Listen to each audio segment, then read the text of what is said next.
When I was getting ready to go to Christmas dinner, my parents posted a family photo without me. The caption read only the most beloved people.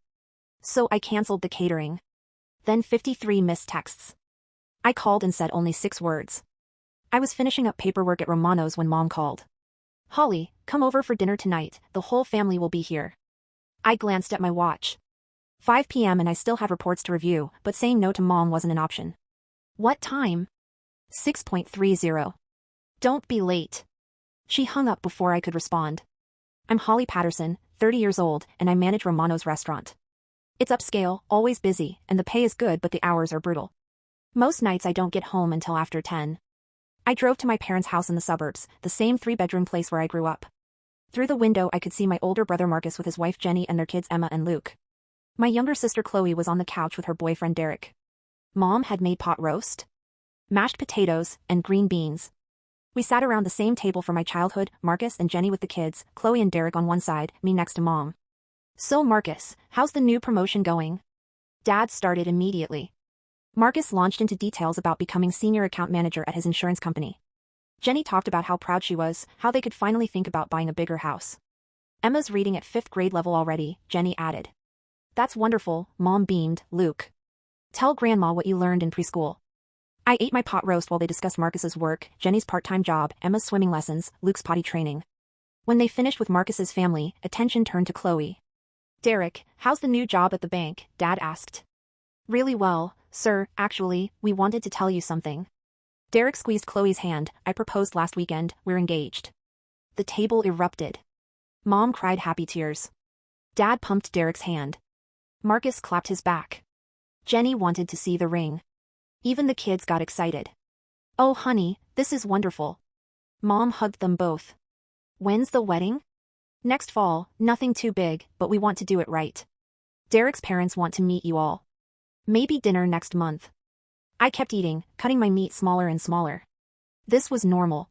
Marcus and his perfect family got the spotlight first, then Chloe with whatever milestone she was hitting. Nobody asked about my work. Even though I just landed a huge catering contract. Nobody asked if I was dating anyone. Nobody asked how I was doing it all. Holly, pass the salt, Marcus said without looking at me. I handed it over and went back to my potatoes. Oh, that reminds me, Mom said suddenly. Holly, I need to talk to you about Christmas. Finally, what about it? We're having Christmas here, but it's going to be much bigger than usual. Marcus, Jenny's parents are coming, and her sister's family. Derek's parents. Plus his brother and wife. And all the usual family, Aunt Marie, Uncle Bob, Cousin Linda, and her kids. I was doing math in my head. How many people total? About 20, isn't that exciting? 20 people, Mom, that's a lot of food to prepare. You sure you can handle it? That's what I wanted to talk to you about. Mom's voice got that tone she used when asking for something. I can't cook for 20 people by myself. So I thought, since you work at that fancy restaurant, you could order all the food from Romano's and have it delivered Christmas Eve. Professional quality food, no stress for me, and you can probably get a discount. Everyone looked at me, waiting. I set down my fork. A full Christmas dinner for 20 people from Romano's would cost a fortune. We weren't casual dining, we were upscale with Christmas premium pricing. Mom, that would be really expensive. How expensive? Dad asked. I ran the numbers, full Christmas dinner, all sides, appetizers, dessert. 20 people, holiday pricing. Around $3,200. Look, I could contribute maybe $1,000, but the rest would have to come from everyone else. What? Mom's voice was sharp. Holly, you make good money. And you work at the restaurant. Can't you get a discount? It doesn't work that way, Mom. I'm a manager, not the owner. Even if I could get a discount, this is a massive Christmas Eve order. But surely you could work something out, Jenny said. Family discount? They all stared at me like I was being unreasonable. I can ask, but I doubt it. $1,000 is what I can afford. Everyone else would need to chip in. Mom's look could have frozen hell over. Holly Marie Patterson, I cannot believe you just said that. You should be ashamed. You make more money than anyone here. You work at a restaurant. This is your family. And you're nickel and diming us over Christmas dinner? I'm not nickel and diming. I'm telling you what it costs and offering to pay a third. A third. Chloe whispered to Derek, God, she's so greedy. Derek chuckled. My face burned. Excuse me? Nothing, Chloe said quickly. No, what did you say? I just think you don't have a family to support like Marcus. You don't have wedding expenses like us. You live alone in that little apartment. What do you even spend money on? Are you serious? Holly, Dad's voice was stern. Your mother is planning a nice Christmas. The least you could do is help. I offered to help. I offered $1,000. That's not helping, Mom said. That's making your family scramble while you sit on your pile of money. I looked at Marcus. What do you think? He shifted uncomfortably. I mean, it would be tight, but if everyone chips in. Silence again. You know what? Mom's voice was deadly calm. Forget it. Holly, you'll pay for the whole thing. End of discussion. You make plenty of money, you eat the food too, and it's your contribution to family Christmas. I stared at her, at Dad nodding along. At Marcus and Chloe avoiding my eyes. Fine, I'll order the food. Good, delivered at 5 o'clock Christmas Eve. I nodded and went back to my pot roast, appetite gone. Conversation moved to Emma's school play, Luke's toys, Chloe's wedding planning. I finished eating in silence. After helping clear dishes, I drove home gripping the steering wheel. $3,200. But it was Christmas and family, and apparently I was the only one who could pay. Next morning, I placed the order at Romano's. Prime rib, honey glazed ham, all the sides, appetizers, 3 desserts. Everything for a perfect Christmas dinner. I put down $1,500 deposit and scheduled delivery for December 24th at 5 p.m. My boss Tony looked over the order and whistled. Big family Christmas? Something like that. Your family's going to eat like kings. I forced a smile. Christmas was 3.5 weeks away, and I had a restaurant to run. The next 3 weeks flew by in a blur of holiday rush at Romano's. December was always our busiest month, with corporate parties, family gatherings, and date nights filling every table. I threw myself into work, trying not to think about the $3,200 I'd committed to spending on Christmas dinner. Every month for the past year, I'd been sending Mom $1,000 to help with their mortgage payments. Dad had taken early retirement due to health issues, and Mom's part-time job at the library didn't cover much. Marcus and Chloe never contributed anything, but somehow it always felt to me to help out financially. Between the mortgage help and now Christmas dinner, I was looking at over $4,000 spent on my family in just 2 months. Meanwhile, Marcus was planning a vacation to Disney World with his family, and Chloe was busy planning her engagement party. Christmas Eve finally arrived. I'd taken the day off, which was rare for me. The restaurant was closed today anyway. Tony always gave the staff Christmas Eve and Christmas Day off. I called Romano's at noon to confirm everything was ready for the 5 p.m. delivery to my parents' house. All set, Holly, said Maria, our head chef. Prime rib looks perfect, ham's glazed and ready. All the sides are prepped. Your family's going to have an amazing dinner. Thanks, Maria, I really appreciate you handling this on Christmas Eve. No problem, family's important. It was 2 p.m. and I was getting dressed to head over to my parents' house. The plan was to arrive early and help with decorating and setting up for guests. I just put on my red sweater when my phone buzzed with a notification. Mom had posted something on Facebook. I opened the app and immediately felt sick. It was a family photo: Mom, Dad, Marcus, Jenny, Emma, Luke, Chloe, and Derek. They were all dressed nicely, smiling at the camera and the living room I knew so well. The Christmas tree was behind them, perfectly decorated. I wasn't in the photo. The caption read, "Only the most beloved and dear people to me. Merry Christmas from our family to yours." I stared at the screen, reading it over and over. Only the most beloved and dear people. I scrolled down to the comments that were already appearing. Aunt Marie had written, "Beautiful family. But where's Holly?" Mom's response made my blood freeze. "Oh, that's nothing, nobody would notice her absence anyway." I sat down heavily on my couch, still in my coat. They'd taken a family Christmas photo without me. Not only that, but Mom had deliberately captioned it to exclude me, and when asked about my absence, she dismissed me like I didn't matter. The worst part was that they could have waited. I was supposed to be there in an hour. They could have taken the photo when I arrived, included me like actual family. But they chose not to. They chose to take their beloved and dear people photo without me. This wasn't new. Growing up, it had always been obvious that Marcus and Chloe were the favorites. When Marcus made varsity football, Dad took him out for a celebration dinner. When I made auto roll 4 semesters in a row, nobody said anything. When Chloe got her first job at 16, Mom threw her a little party. When I got promoted to assistant manager at 25, I celebrated alone. For Marcus's high school graduation, they threw a big backyard party with all his friends. For mine, we went to dinner at Applebee's, just the 5 of us, and Dad complained about the prices the whole time. When Chloe graduated college, they rented a hall and invited the extended family. When I graduated with my business degree, they sent a cart. Even holidays had always been about Marcus and Chloe. Christmas mornings when we were kids, their pile of presents was always bigger. Holly doesn't need as much, Mom would say. Where Holly's more practical, she appreciates useful gifts. Useful gifts like socks and school supplies while my siblings got toys and games. I'd gotten used to being the afterthought, the one who helped but wasn't really part of things. But seeing that photo with that caption, reading Mom's dismissive comment about my absence, it hit differently today. Maybe because I was about to spend $3,200 on their Christmas dinner. Maybe because I'd been financially supporting them for a year while Marcus and Chloe contributed nothing.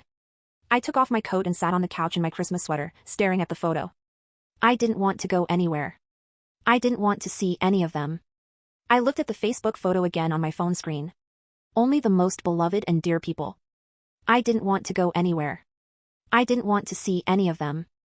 I called Romano's. Romano's, this is Maria. Maria, it's Holly, I need to cancel my order for tonight. What, Holly, everything's almost ready. The prime rib is perfect, the ham's glazed. All the sides are done. We were about to start packing everything for delivery. I know, and I'm sorry. I'm willing to pay for everything, but please don't deliver the food to my parents but Holly. Please Maria, just don't deliver it. I hung up before she could ask more questions.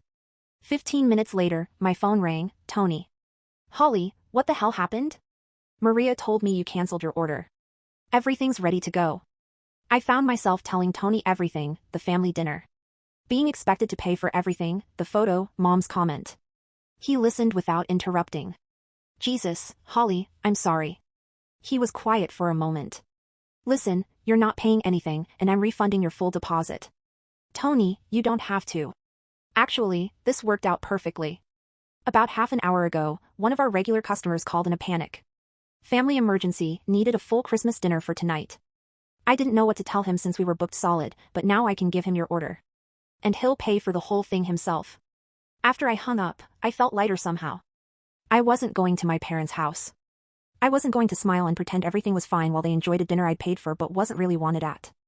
I sent Christmas texts to my friends and coworkers, everyone except my family. Then I turned off my phone. For the first time in weeks, I felt like I could breathe. I was going to spend Christmas Eve alone, and that was fine with me. I had some frozen dinners in the freezer and a bottle of wine I'd been saving. It would be quiet and peaceful. Around 6 p.m., my doorbell rang. I looked through the peephole and saw a delivery driver from Romano's holding bags of food. This is from your boss Tony, he said to tell you Merry Christmas. It was a full Christmas dinner for one, sliced prime rib, roasted vegetables, mashed potatoes, even a slice of chocolate cake. Tony had sent me Christmas dinner. I actually started crying. Here was my boss, showing me more care and consideration than my own family had in years. I heated everything up and ate in front of the TV, watching old Christmas movies. The food was delicious, and for the first time all month, I wasn't stressed about money or family drama. I wondered what was happening at my parents' house right now. The guests had probably arrived by 6 p.m. expecting dinner. They'd probably called the restaurant by now, only to be told I'd canceled the order. I imagined their faces when they realized there was no food coming. Part of me felt guilty, but a bigger part of me felt satisfied. They'd made it clear I wasn't really part of the family anyway. Now they could figure out Christmas dinner without their ATM. I went to bed early, feeling more relaxed than I had in months. Christmas morning, I turned my phone back on. 53 missed calls. Dozens of text messages. All for my family. I read through the messages chronologically, watching the panic escalate. 5:47 p.m. Mom, where is the catering? They should have been here by now. 6:15 p.m. Marcus, Holly, where's the food? Guests are arriving and there's nothing to eat. 6:32 p.m. Chloe, Holly, answer your phone. What's going on with dinner? 6:45 p.m. Dad, Holly, we need to know what happened with the restaurant. Call us back immediately. 7:23 p.m. Mom, I called Romano's and they said you canceled the order. What the hell is wrong with you? 7:41 p.m. Marcus, Holly, you've completely ruined Christmas. Jenny's parents are mortified. The kids are asking why there's no dinner. 8:15 p.m. Chloe, you're insane, completely insane. Do you know what you've done? Derek's parents think we're broke white trash who can't afford Christmas dinner. 8:52 p.m. Mom, we had to send everyone to McDonald's. On Christmas Eve, Derek's parents left early. Jenny's sister was asking what kind of family we are. You've humiliated us. 9:34 p.m. Dad, Holly, I don't know what's gotten into you, but this is unacceptable. You've destroyed Christmas for everyone. The messages got angrier and more desperate as the night went on. I actually laughed reading some of them. McDonald's on Christmas Eve. I could picture Mom's face when she had to tell 20 dressed-up guests that dinner would be Big Macs. At 10 a.m., my phone rang. Mom, I answered this time. Holly, Mom's voice was so loud I had to hold the phone away from my ear. What the hell did you think you were doing? You completely destroyed Christmas. 20 people showed up expecting a beautiful dinner and instead we had to send them to McDonald's. Do you have any idea how humiliating that was? I waited for her to finish screaming. Derek's parents left after an hour. They think we're crazy. Jenny's family was so uncomfortable. The kids were crying because they didn't understand why Christmas dinner was hamburgers. You've ruined everything. Are you done? I asked calmly. No, I'm not done. I want to know why you did this. Why you deliberately sabotaged our Christmas. I saw your Facebook post. Silence. What Facebook post? The family photo. The one where you wrote only the most beloved and dear people to me. The one where Aunt Marie asked where I was and you said nobody would notice my absence. More silence, Holly. You what, you forgot I was supposed to be there? You forgot I was paying for the entire dinner? You forgot I exist unless you need money? You misunderstood. I didn't misunderstand anything. You made it crystal clear exactly how you feel about me. So I decided if I'm not beloved and dear enough to be in the family photo. I'm not beloved and dear enough to pay for the family dinner. That's not what I meant. Yes, it is. And you know what else? I'm done. I'm done being your ATM. I'm done paying for things while you ignore me. I'm done pretending we're a real family when you obviously don't see me as part of it. Holly, you're being ridiculous. I've been sending you $1,000 every month for a year to help with the mortgage. Marcus doesn't contribute. Chloe doesn't contribute. Just me. Well, that stops now. Starting in January, you won't get another penny from me. You can't be serious. Dead serious, you have 2 beloved children who can help you with the mortgage now. Holly, wait, I hung up and immediately blocked all their numbers. For the next 2 hours, I did laundry and cleaned my apartment. Around noon, my doorbell rang. I looked out and saw all of them, Mom, Dad, Marcus, Jenny, Chloe and Derek. They looked upset and determined. This conversation was inevitable. I opened the door. We need to talk, Mom said, pushing past me into my apartment. They all filed in and stood in my living room like an intervention. Mom's eyes were red from crying. Holly, I don't understand why you did this. Why you ruined Christmas and now you're threatening to stop helping us financially. I didn't threaten anything. I told you exactly what's happening. But why? Chloe asked, what's wrong with you? What's wrong with me? You called me greedy for not wanting to pay $3,200 by myself. You excluded me from the family photo and Mom literally said nobody would notice if I wasn't there. And you're asking what's wrong with me? They all looked uncomfortable. Holly, Dad said carefully, if this is about that photo, your mother already deleted it. I stared at him. You think this is about one photo? What else could it be about? Marcus asked.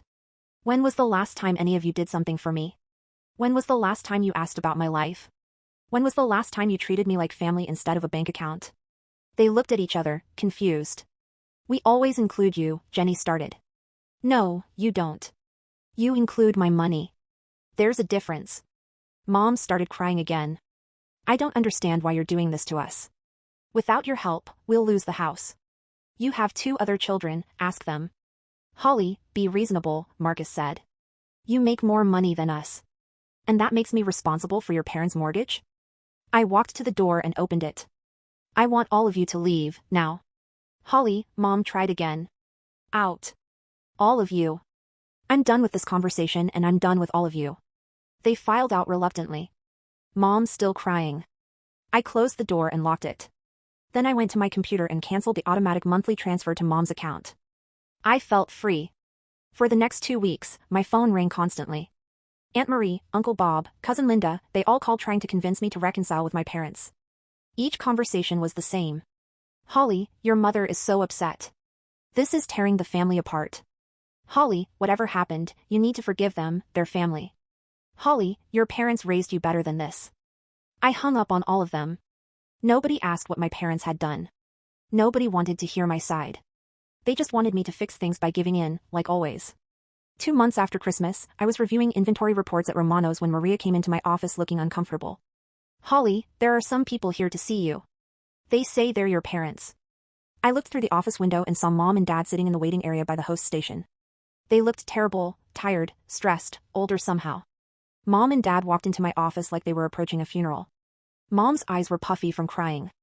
Dad looked like he hadn't slept in days. Holly, Mom said quietly, sitting down without being invited, we need to talk. There's nothing to talk about. Yes, there is, Dad's voice was strained, we came to apologize. I leaned back in my chair and waited. The photo was wrong, Mom said. The comment I made was wrong. We should have included you, we should have waited for you. I deleted it as soon as I realized what I'd done. What you'd done was show me exactly how you really feel. That's not true. Mom, stop, you wrote only the most beloved and dear people and I wasn't in the photo. When someone asked where I was, you said nobody would notice my absence. Those weren't accidents. Dad cleared his throat. We'd been talking to a counselor. She helped us understand some things. I raised my eyebrows, such as how we've been treating you differently than Marcus and Chloe, Mom said. How we've taken you for granted. How we've expected you to solve our problems without giving you the same attention we give your siblings. It felt surreal hearing her admit this. The counselor made us write down everything we've asked from you in the past year, Dad continued. The monthly mortgage payments, the Christmas dinner, all the times we called you for help but never called Marcus or Chloe. When we saw it all written down, we realized we'd been using you. Mom finished, and we're sorry. Dad had to go back to work.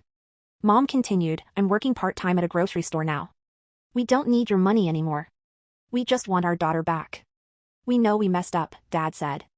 We know saying sorry doesn't fix everything. But we want to try to change how we treat you. We want to earn your forgiveness. I looked at them sitting there, looking genuinely remorseful for the first time I could remember. What about Marcus and Chloe? They're angry at first, Mom admitted. They thought you were being dramatic. But when we explained everything to them, when we told them about the counseling and what we'd realized, they understand now. Chloe cried, Dad said. She said she never realized how differently we treated you, Marcus too. They both want to apologize. I sat there processing this. It was more accountability than I'd ever gotten from my family. I'm not ready to forgive you yet, I said finally. Mom's face fell, but Dad nodded, we understand.